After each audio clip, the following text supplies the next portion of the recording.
दोस्तों आज हम सीखते हैं कि लोन की कैलकुलेशन किस तरह से होती है बैंक में। जब हम लोन लेने जाते हैं तो फिर हमें इंटरेस्ट की कैलकुलेशन पता नहीं चलती और हम काफ़ी टेंस में आ जाते हैं कि इतना इंटरेस्ट कैसा हुआ क्या हुआ। तो अगर हमको लोन लेना है तो पहले हम अगर कैलकुलेशन ही हमारी तरह से अगर हम करें तो हमको समझ में आ जाएगा कि इतना हमको इंटरेस्ट पे करना है और कब कब पे करना है और इंस्टॉलमेंट किस तरह से पे करना है। तो आइए हम चलते हैं वीडियो की तरफ और हम देखते हैं कि किस तरह से लोन की कैलकुलेशन की जाती है।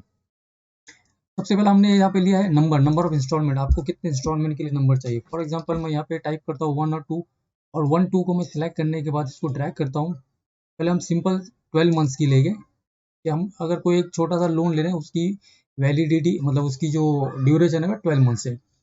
उसके बाद आउटस्टैंडिंग में हम लोग लिखते हैं कि भाई हमने 10,000 का लोन लिया है। ओके दोस्तों, 10,000। उसके बाद है यहाँ पे इंस्टॉलमेंट, इंटरेस्ट और टोटल। और इस तरह इसकी कैलकुलेशन किस तरह की जाती है मैं आपको बता देता हूँ। सबसे पहला तो हम लोग इसको सिलेक्ट करते हैं CDEFG। ऊपर से मैं हैंडल पकड़ के सिलेक्ट किया और हैंडल पकड़ के मैं इसको थोड़ा ड्रैग करके इसको बड़ा कर रहा हूँ ताकि हमको कॉलम थोड़ा बड़ा मिले। उसके बाद हम ये जो C है इसको मैं थोड़ा छोटा कर देता हूँ क्योंकि यहाँ पर की वैल्यू ज़्यादा नहीं आएंगी। और C को मैं टॉप से उसके टॉप हेड से उसको सिलेक्ट करके मैं यहाँ पर उसको सेंटर अलाइन करता हूँ। यहाँ पर क्लिक करने के बाद यहाँ पर इंटरेस्ट, दोस्तों हम लोग इंटरेस्ट जो है ये है E6 पर है, मतलब इसका जो एड्रेस है सेल का वो E6 है।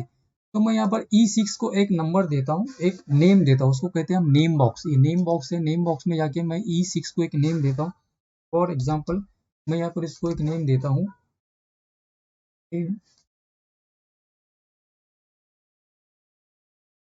इंटरेस्ट 1, या तो मैं इसको शॉर्ट नेम देता हूँ इंटरेस्ट 1। ओके दोस्तों, और मैं एंटर मारता हूँ।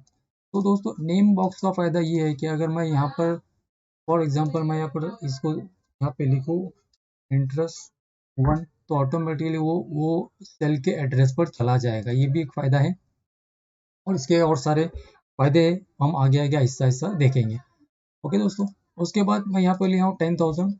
मैं लोन लेना चाह रहा हूँ। मैं ये DEF और G को मैं सेलेक्ट किया और कंट्रोल 1 मारा। कंट्रोल 1 मारने के बाद मैं नंबर में जाके फॉर्मेटिंग कर रहा हूँ नंबर, क्योंकि हमें यहाँ पे डेसिमल वैल्यूज चाहिए। तो ये जब भी हम कुछ भी फिगर आप लिखेंगे तो ऑटोमेटिकली डेसिमल में आएगी। अब दोस्तों पहले हम इंस्टॉलमेंट को क्लियर करते हैं क्योंकि हम लोग ये लोन ले रहे हैं सिर्फ 12 मंथ्स के लिए। तो मैं यहाँ पर आने के बाद फर्स्ट इंस्टॉलमेंट पे आने के बाद मैं यहाँ पर प्लस फार्मूला दे दूंगा लोन वैल्यू, मतलब मुझे 10,000 लोन तो G6 पर उसकी वैल्यू लिखी और डिवाइडेड बाय 12 इसके लिए कि मैं वो 12 मंथ्स के लिए लोन ले रहा हूँ।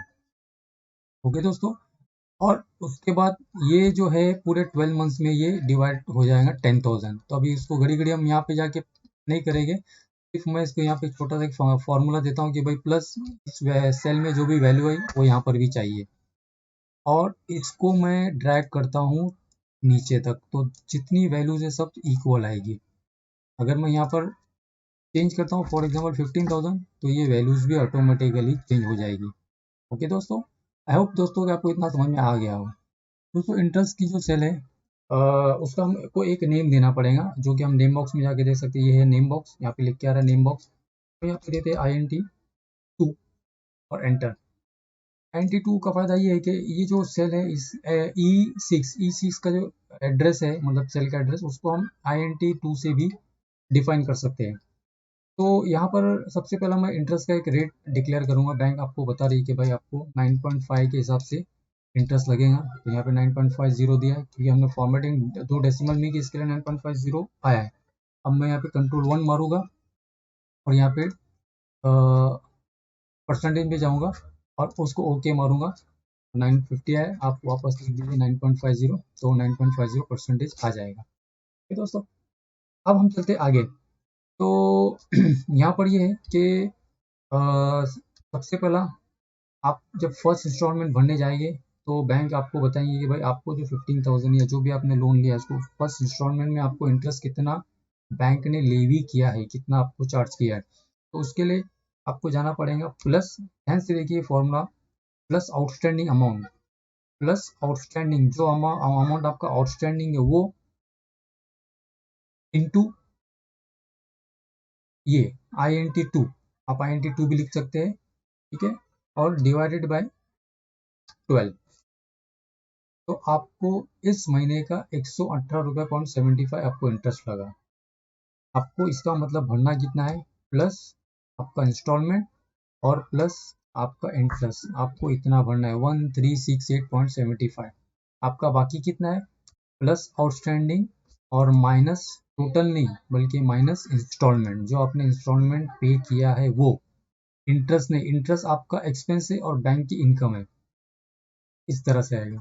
ओके दोस्तों, अभी हम सेकंड सेल में देखते हैं कि प्लस आउटस्टैंडिंग आपको बताया था, पहले का आउटस्टैंडिंग 15,000 था, अभी आउटस्टैंडिंग 13,750 है। ओके दोस्तों, इनटू INT2 आप लिख सकते हैं क्योंकि आपने ऑलरेडी नेम दे चुका है, या तो आप इसको यहाँ पर भी जाइए और डिवाइडेड बाय 12, डिवाइडेड बाय 12 इसके लिए नहीं कि आपने लोन 12 मंथ्स के लिए है, डिवाइडेड बाय 12 इसके लिए कि इंटरेस्ट पर एनम कैलकुलेशन किया जाता है, और एनम का मतलब होता है कि साल का, ये आपको 9.5 जो है साल का चार्ज कर रहा है, और आप उसको डिवाइड बाय 12 कर रहे हैं इसके लिए कि आपको ये महीने का इंटरेस्ट आपको कितना लगा। तो 13,750 पर आपको 9.5 के हिसाब से इंटरेस्ट लगा 108.85। अब आपको भरना कितना है, प्लस इंटरेस्ट प्लस आपका इंस्टॉलमेंट, आपका बाकी कितना है दोस्तों, प्लस आउटस्टैंडिंग लास्ट माइनस आपका इंस्टॉलमेंट, इतना बाकी है। ठीक है दोस्तों, मैं एक बार और आपको समझा देता हूँ कि प्लस आउटस्टैंडिंग 12,000 आपका बाकी है, इनटू इंटरेस्ट 2 आपने जो नेम दिया है वो, डिवाइडेड बाय 12, ये आपका हो गया इंटरेस्ट, और प्लस आपको भरना है इंटरेस्ट प्लस इंस्टॉलमेंट, आपका बाकी कितना है दोस्तों, प्लस आउटस्टैंडिंग और माइनस इंस्टॉलमेंट, नॉट टोटल, इसको ध्यान रखना। अगर आपको दोस्तों इतना क्लियर हो गया है तो आप इनको सिलेक्ट करके ड्रैग भी कर सकते हैं। देखिए यहाँ पर जीरो आ रहा है, इसका मतलब आप एकदम परफेक्ट है। आप इस तरह से भी टोटल ले सकते हैं कि आपका यहाँ पर टोटल सम, ऑटो सम का यहाँ पर ऑटो सम है, ये 15,000, आप कंट्रोल C मारिए, आपने इंटरेस्ट इतना बढ़ा, और यहाँ पर आपका टोटल आपने इतना भरा। ठीक है दोस्तों, मतलब कि ये दोनों का टोटल ये आपने इतना भरा है। ठीक है दोस्तों, इस तरह से ये 12 मंथ्स के लोन की कैलकुलेशन होती है। अब हम चलते हैं और आगे, क्योंकि लोन 12 मंथ्स का होता नहीं है, लोन और जनरली बहुत ज़्यादा महीने का होता है, तो हम इसको लेते हैं और आगे। फॉर एग्जांपल हम लोग इसको लेते हैं 120 मंथ्स, फॉर एग्जांपल 10 साल के लिए आपने लोन लिया और बड़ा अमाउंट है, 20 लाख रुपया लिया। ठीक है दोस्तों, इंटरेस्ट की वैल्यू मैं कम कर देता 8.5। सबसे पहले यहाँ पर आएगा एक्स के प्लस आपका लोन अमाउंट डिवाइड बाय 120, इसके लिए कि आपने 120 महीने के लिए लिया, मतलब कि 10 साल के लिए लिया। ठीक है दोस्तों, तो आपको आपका EMI जो आ रहा है इतना बहुत बड़ा अमाउंट आ रहा है। अगर मैं इसको डबल क्लिक करता हूँ तो ये ऑटोमेटिकली 120 पे जाके ही रुकेगा। ठीक है दोस्तों, उसके बाद इंटरेस्ट की कैलकुलेशन मैं करता हूँ, फिर से आपको दिखा देता हूँ। प्लस आपका आउटस्टैंडिंग अमाउंट 20 लाख रुपया इंटू इंटरेस्ट 12 डिवाइडेड बाय 12 ही आएगा, क्योंकि मैं आपको पहले बताया कि इंटरेस्ट जो पर एनम के हिसाब से कैलकुलेशन किया जाता है। आप लोन एक महीने के लिए लो, या एक साल के लिए लो, या 5 साल के लिए, 10 साल के लिए, या 20 साल के लिए, जितने भी सालों के लिए आप लोन लेंगे, इंटरेस्ट जो है पर एनम के हिसाब से ही कैलकुलेशन किया जाता है। ठीक है दोस्तों, अब हमका आपका जो टोटल फर्स्ट भरना है इंस्टॉलमेंट में कितना भरना है आपको, प्लस इंटरेस्ट और प्लस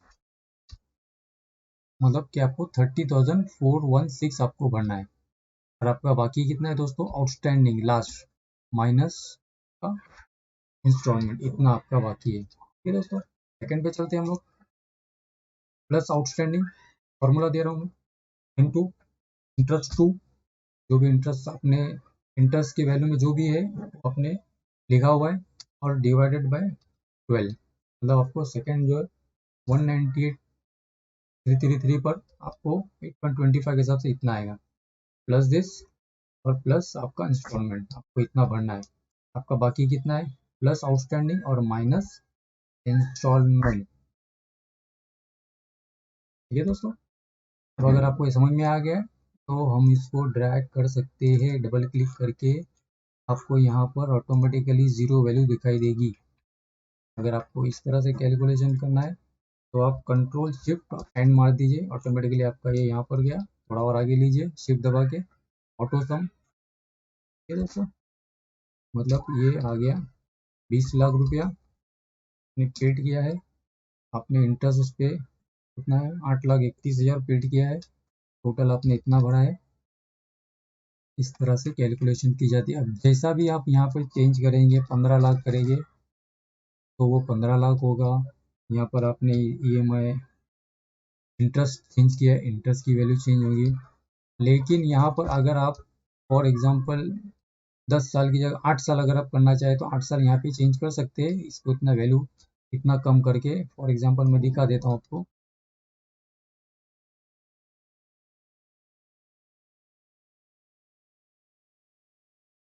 120 24 96 मंथ्स के लिए लिया है मैंने। यहाँ पे जो सिलेक्ट किया, मुझे इस तरह से पता चल रहा है नंबर ऑफ काउंट कितना है, काउंट 24 है, मतलब 24 सेल्स मेरी काउंटिंग हुई है। मैं यहाँ पे इसको माइनस करता हूँ। ठीक है दोस्तों, और ये 24 में से मैं इतना ये भी निकाल देता हूँ। ठीक है दोस्तों, अब ये वैल्यू यहाँ पर आ गई है। लेकिन इस वैल्यू में एक मसला ये है कि यहाँ पर आपका जो बैलेंस है वो नील नहीं हो रहा है। क्यों नील नहीं हो रहा है? क्योंकि इसको हमने डिवाइडेड बाय 120 रहेगा, जबकि अभी आपने लिया 96 मंथ्स के लिए, तो इसको आपको करना पड़ेगा 96।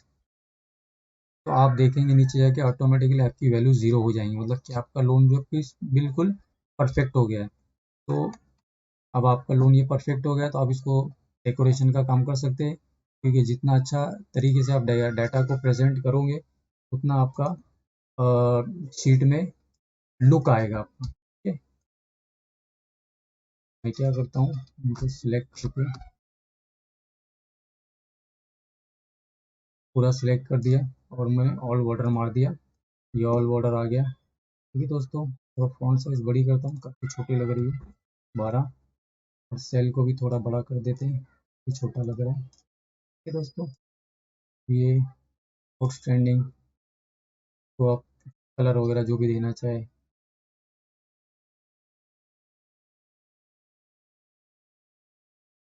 और ये तो पूरा वाइट कर दिए।